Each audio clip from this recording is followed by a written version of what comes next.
O INSS se aliou aos sindicatos acusados de fraudes e pediu que o TCU, que é o Tribunal de Contas da União, libere a retomada dos descontos de aposentados e pensionistas. O órgão e as entidades querem que o TCU suspenda o acórdão que estabeleceu uma série de recomendações para coibir essas cobranças que geraram desvios de 6,3 bilhões de reais. O recurso apresentado em junho de 2024 é assinado pelo Procurador-Geral Virgílio Antônio Ribeiro de Oliveira Filho, afastado na operação da Polícia Federal. A solicitação do INSS e dos sindicatos busca impedir o bloqueio automático de novos descontos, ignorando a revelação da Controladoria Geral da União e da Polícia Federal, de que a maior parte dos beneficiários que tiveram o seu dinheiro descontado não reconheciam ou não se associaram a essas entidades. Enfim, esse episódio do INSS, a cada dia uma novidade.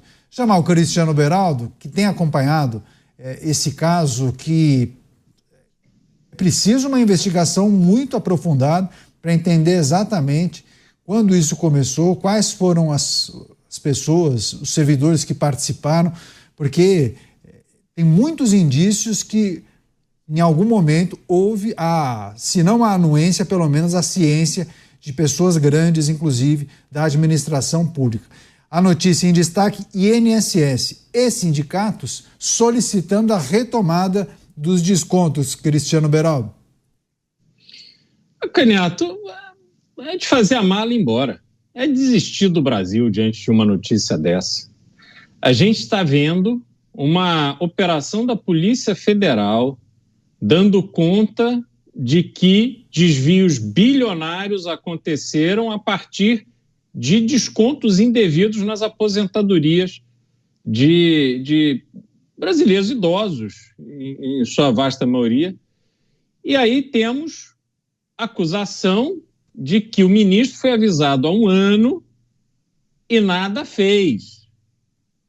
E agora o INSS, o presidente do INSS, que foi investigado, que está ali acusado a partir dessa investigação da Polícia Federal, foi exonerado. Tem uma série de aspectos que demonstram que claramente houve um problema grave. E aí o ministro não é demitido, e aí o INSS se manifesta em sociedade com estes sindicatos, associações, com várias acusações de serem empresas de fachada, associações de fachada, se juntam para pedir a retomada desses débitos. Quer dizer, não é possível, não é possível. Parece que nós estamos assistindo a um filme de terror, porque eles estão numa posição tão confortável que não se importam em desafiar a lógica e, no mínimo, agir com respeito aos aposentados que eles deveriam representar. Como é que pode o INSS atuar desta forma nesse momento? Como é que pode o ministro ainda ser ministro? É só num país que não leva a sério combate à corrupção, a desvios, a maus feitos, não só com o dinheiro público, mas também com a caneta pública que seus cargos lhes conferem. Só um país assim, que dá de ombros para a população, é que esse tipo de coisa acontece. É simplesmente revoltante. Programa Pingos nos Is, recebendo também as pessoas que nos acompanham pelas emissoras de rádio espalhadas por todo o Brasil. A notícia que os nossos analistas comentam: uma tentativa do INSS de suspender a decisão do Tribunal de Contas da União, que bloqueou os descontos associativos enquanto avançam as investigações por conta, naturalmente, daquele desvio bilionário, né? 6,3 bilhões de reais desviados de aposentados e pensionistas. Você, Mota, a cada dia uma novidade em relação a esse episódio e talvez nós tenhamos mais novidades pela frente, né? Com certeza, essa história é fonte de espanto infinito.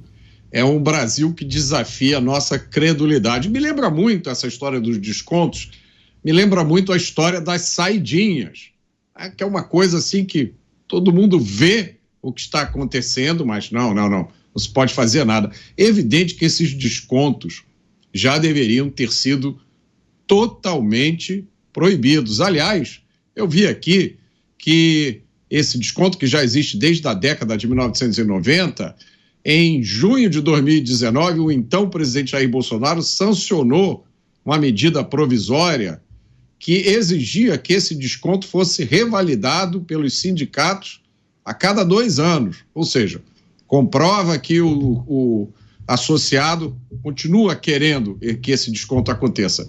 E aí foi feita uma enorme pressão e no ano seguinte uma outra MP revogou essa determinação. Enfim, o associado pode perfeitamente pagar a sua mensalidade através de um boleto ou de um Pix, não é isso? Qual o problema? Qual é a dificuldade? Esse mecanismo do desconto automático é extremamente perverso, porque ele facilita a fraude. Será que ninguém enxerga isso? Ele coloca no coitado do aposentado a tarefa de provar que nunca autorizou o desconto.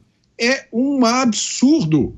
A gente tem que perguntar que tipo de interesse o INSS teria em manter um mecanismo desse. Não faz o menor sentido, né? O menor sentido, né, Dávila?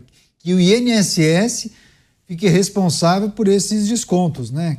Que o cidadão, que o beneficiário, né, o aposentado ou o pensionista, não possa naturalmente se interessar por o serviço prestado por alguma associação, contratar o serviço e pagar assim que o boleto chegue em sua casa, né? Parece muito mais fácil, muito mais simples, e você descola do INSS essa responsabilidade. Fica aí a sugestão, inclusive, né? Caniato, mas é preciso entender a história por trás da fraude, porque se a gente não entende a história, nós só ficamos perplexos com esse choque de mais um escândalo. Primeiro, assim, o histórico robusto de roubos em governos petistas. Nós tivemos o Mensalão, nós tivemos o Petrolão, nós tivemos a Lava Jato.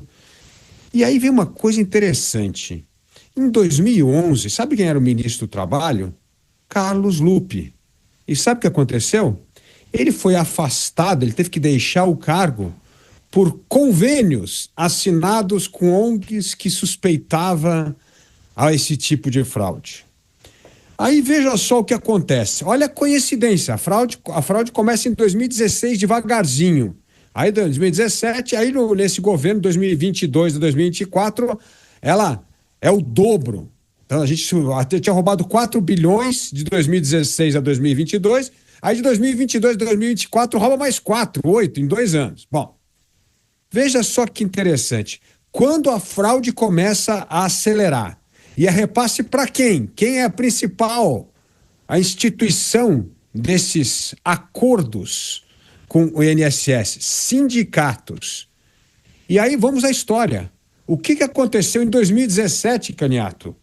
Aprovamos a reforma trabalhista. Acabou a contribuição obrigatória para sindicato. Começou uma história de como é que a gente vai financiar sindicato.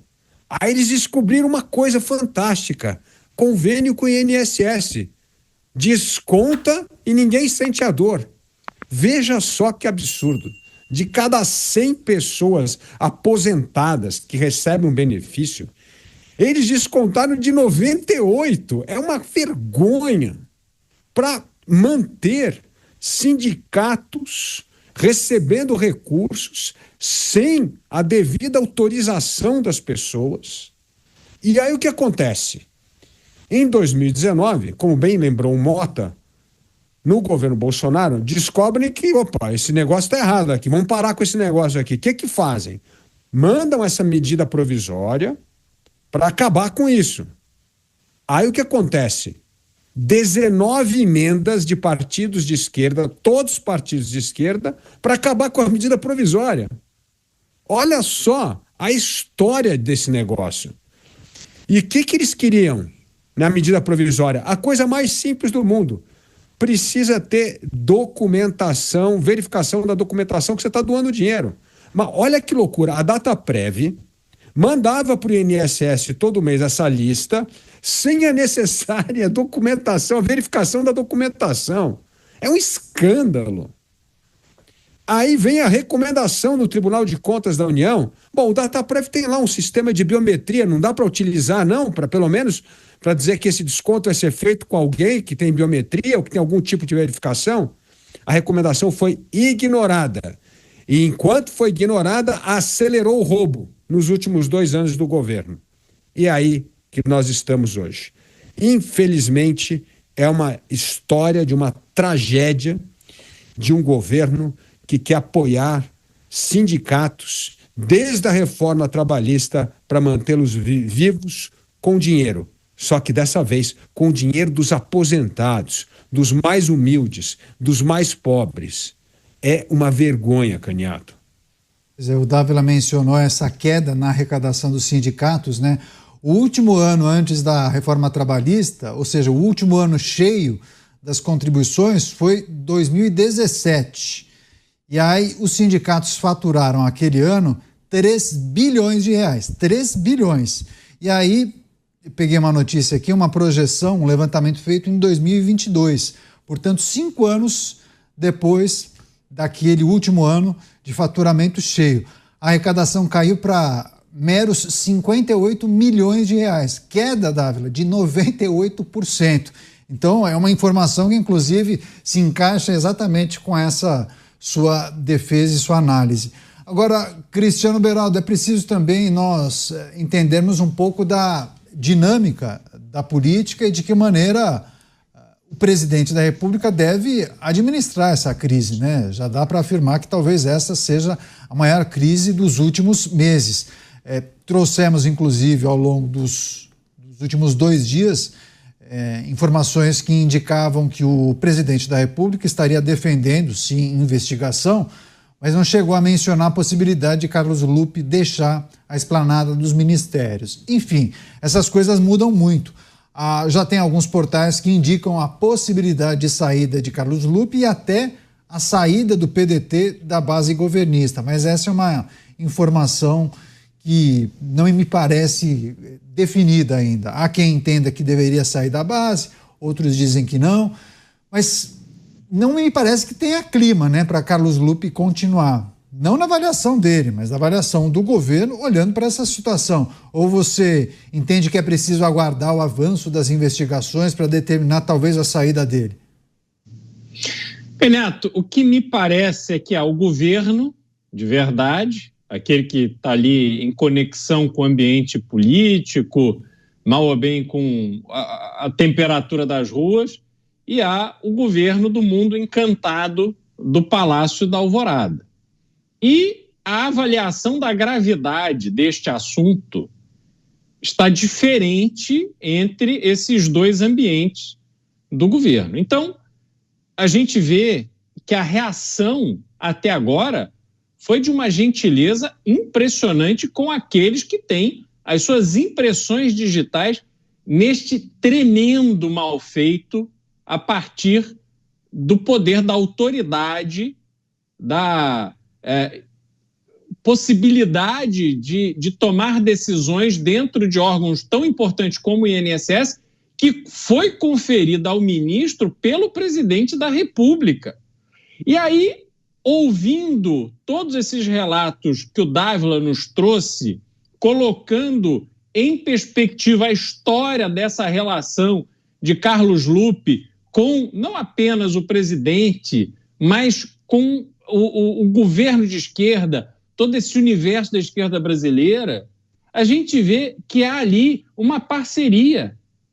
E é esta parceria que garante essa reação tão amena até aqui, porque é inconcebível em qualquer governo sério que se conviva por mais de 24 horas com um ministro que foi responsável, direto ou indiretamente, por esta mega, bilionária fraude em aposentados.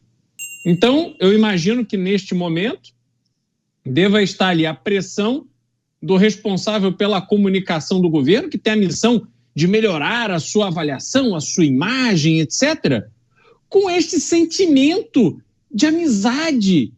Aquela coisa que é um sentimento que não sei se pessoas que foram acusadas de corrupção, pessoas que foram acusadas de mal feito com dinheiro público, elas criam ali de uma certa forma uma irmandade que, né, se sobrepõe a qualquer bom senso, mas é isso que estamos assistindo. Então ficamos estarrecidos, Canhoto. E o que tem me chamado a atenção também é a demora do Congresso Nacional em atuar de forma veemente. Uma CPI precisa ser instaurada urgentemente para que se possa conduzir uma investigação também no ambiente político, para que se possa explorar as conexões que levaram a este ambiente, que não só permitiram essa fraude bilionária, mas que agora permitem esta manifestação do INSS pedindo a retomada dos descontos. É o que o Mota falou. Não há nenhum motivo para que tais contribuições, se são espontâneas, sejam pagas através de um boleto. Ora, assim seria o razoável. Por que atropelar o razoável? Por que insistir nesse tipo de ambiente de descontos e coisas obscuras? É porque eles entendem que o mar está para peixe dos ladrões da República. A gente segue acompanhando e monitorando as investigações em relação a esse episódio das fraudes nos benefícios do INSS.